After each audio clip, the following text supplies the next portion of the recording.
Thanks for joining us for Cymru's Match the Menace press conference. We have Cymru manager Rob Page with us.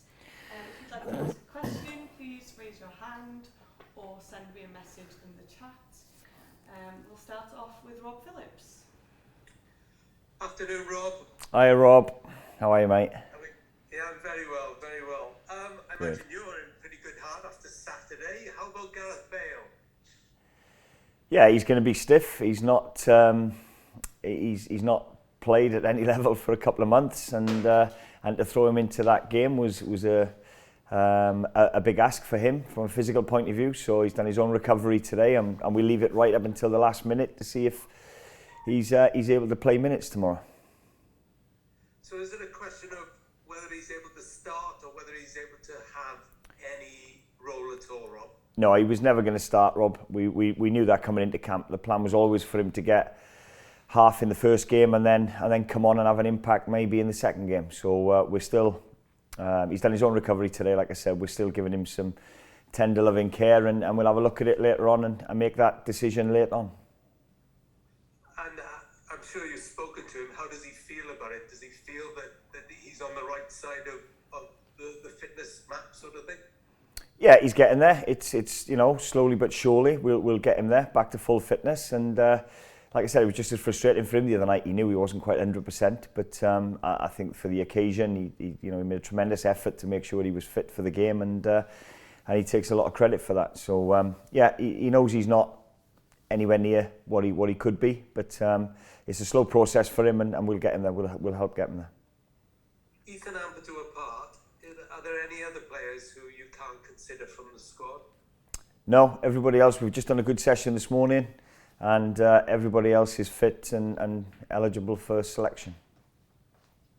Nobody has scored more goals since he came into the squad than Kiefer Moore, and he's available for you tomorrow. How much of a lift is that, particularly given your situation with Gareth? Yeah, of course. Yeah, Kiefer's a great player, and his goal scoring record at the international level is there for everybody to see, Rob. So yeah, he's a big part of what we want to do, and he'll absolutely feature. Yeah. And the way you played, are you able to take that sort of style and that attacking sort of verve into a game against the number one ranked side in the world? Yeah, well, we've shown away from home. I think we've arguably scored one of the best goals we've ever scored away from home against them to go 1-0 up. And when you look at the 3 goals we conceded, I think we can do a little bit better than all 3, if I'm being honest with you. I think the first one with Connor's slip, if he stands his ground and doesn't have the slip, I think we deal with the cross coming in the box. De Bruyne's second one, I think we could have got pressure higher up the pitch. We've addressed that in training again today, and how we deal with their 2-10s and attacking threat that they pose, which is there again for everybody to see. They've got a talent an abundance of talent then. But we've got the insurance policy of already having a playoff, and we're going to take the game to them again. We're full of confidence after Saturday's game. We'll have a little bit of a different mindset. We haven't got to go out and win this one 4-5-0 that we did on Saturday, and that was the remit to go into the game. We needed a fast start, and we needed to get as many goals as we could. Mindset's a little bit different to that, but no, we've got a plan, and like I said, we'll be fully ready for it. And you'll remember 2015. That was a landmark milestone win, wasn't it? You'd love the same atmosphere, and the same aura around the game tomorrow. Absolutely, of course. It's a sellout. I thought the supporters were exceptional the other night. Absolutely, they sang every song that we could sing, and that helps the players. It really does. It gives them that confidence and belief then to continue to do what they were doing, what we asked them to do, to finish off the job and work hard for each other and create as many chances. It'd be no different on Saturday. If we can replicate what you just said in past games that we've had against Belgium, then that'll be great. Last couple for me, Rob. So what happened with Portugal last night? They're now in the playoffs. How important is it to get that second place and to avoid someone like that in the semi-final?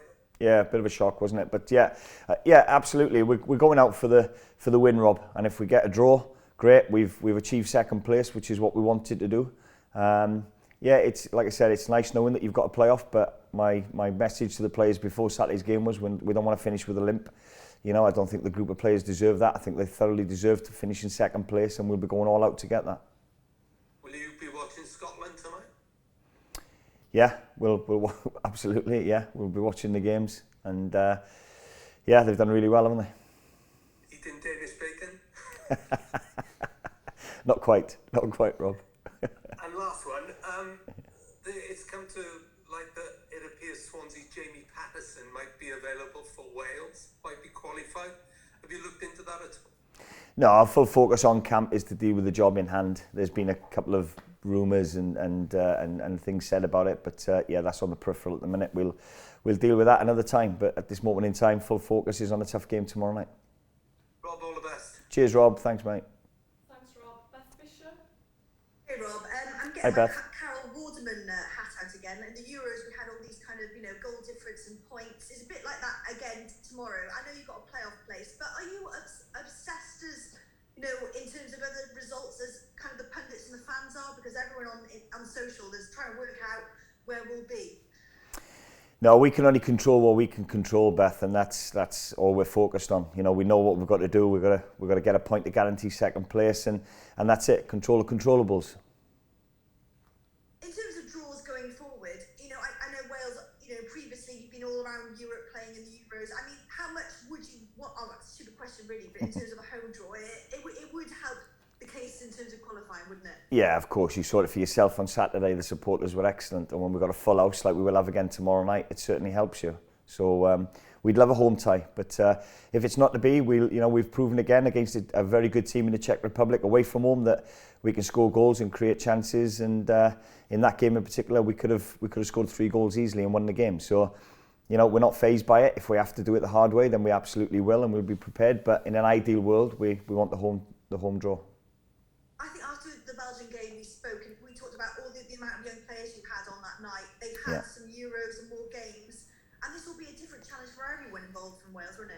Yeah, absolutely. We've got a good blend of senior players and young players coming into it. And I thought Brennan done really well when he came on the other night, and Tyler got us up the pitch, and Brennan threatening in behind and gets us the penalty early on. So I thought they give a good account of themselves, and there's certainly more to come from them as well.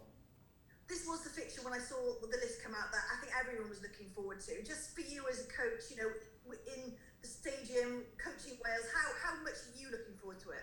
Yeah, as a coach, you want to be, playing against the best teams in the world, and they certainly fall into that category, don't they? They're an outstanding team. Like I said earlier, they've got an abundance of talent, an excellent manager. So yeah, you want to go toe to toe with teams like that, and I'm looking forward to it as much as the players. Cheers, Rob. Thanks. Thanks, Beth. Thanks, Beth. Lawrence Laura. Hey Rob. Hi, Lawrence. Just wondering if that Czech Republic game, no Gareth Bale that night, but gives you a lot of confidence, gives the players a lot of confidence in how they performed that night and taking that into tomorrow evening. Absolutely, even second half Saturday night. So we've proven that with Gareth we're a very good team, and without Gareth in the team as well, we're also capable of creating chances and scoring goals. So yeah, of course it's encouraging, and for me that was probably one of the best performances. I always look back to the summer with Turkey was almost a complete performance, but the Czech Republic was up there as well, and to create chances against a very, very good team and score goals like we did is really encouraging. Do you feel like that three at the back really has kind of cemented a little bit for you now as a formation going forward? Well, we like it to be a positive. We want 2 centre forwards, we want 2 attackers on the pitch. We've done it in the past before. We've had a lot of success playing a back 4, of course we have, and there might be times in games that we revert back to that. But at this moment in time, I think it suits the players that we've got as well, the attack-minded players that we've got, even the defenders with Ben. I think Ben's really suited playing left of a 3, and all right, we played Ethan on Saturday, and Meps has played really, really well against Belgium away in that game. So I think it suits the players that we've got from an attacking point of view, and like I said, with the wing backs that we've got at the minute, with Nico in the form that he's in and the energy that Connor brings, Connor could have scored a hat-trick on Saturday night. You've got Nico crossing it from the left wing and Connor attacking it near post. So it's a very attack-minded way to play, and we're creating chances by doing it. Sorry, just on Nico and obviously Joe Roden as well. They're not playing regularly in their clubs. Are they ready to do back-to-back games of the intensity that's required at the international level? Well, it's always a big ask, and we've planned, we've prepared again now. They've recovered. We've had 2 good days recovery. We've factored that into today's training. We haven't done too much with them to make sure they've got the energy and the legs to go again. It's going to be a big ask, but when you see Nico, I've had a chat with him again this morning, he just played with a smile on his face. You know, he looked like he really enjoyed his football the other night, coming inside on his right foot and getting his shots off, going down the outside and crossing them on his left foot. He gave us a lot the other night, and he's a young, fit lad, and he'll be raring to go again. And just finally for me, if you have taken the Estonia kind of blip aside, you know, it's kind of, if you finish second in the group, that's a good performance from Wales, isn't it? You've done everything that you've probably been asked for as a coaching staff and as a squad. And how do you feel about it if you grab that second place? Where's this sort of list of your achievements and where the squad is at the moment under you? I think the squad have been great so far anyway. I think with getting the playoff because of what they've done in the Nations League and getting promoted from B to A with the levels of performances that they give was exceptional. So I think it's been a great achievement anyway just to get that playoff. But now, like I've said to the players, they deserve to finish second in this group from the levels of performances they've given. Like you said, we had a little blip at home against Estonia, but if we'd have had the personnel that we had available on Saturday against Estonia, it would have been a different outcome, no questions at all. If we'd have had Kiefer available with the amount of balls we got in the box and Gareth's headers, and we still created enough chances to win 2 games, we just weren't clinical enough and didn't get that first goal like we did on Saturday night after a couple of minutes. So I'm really proud of the group of players. A great achievement up to now to get the playoff, and we're looking forward to that in March. But as a group of players, I want them now to go. They deserve to finish second, and I want them to go out and give everything to achieve that. Cheers, Rob. All the best. Cheers, thank you.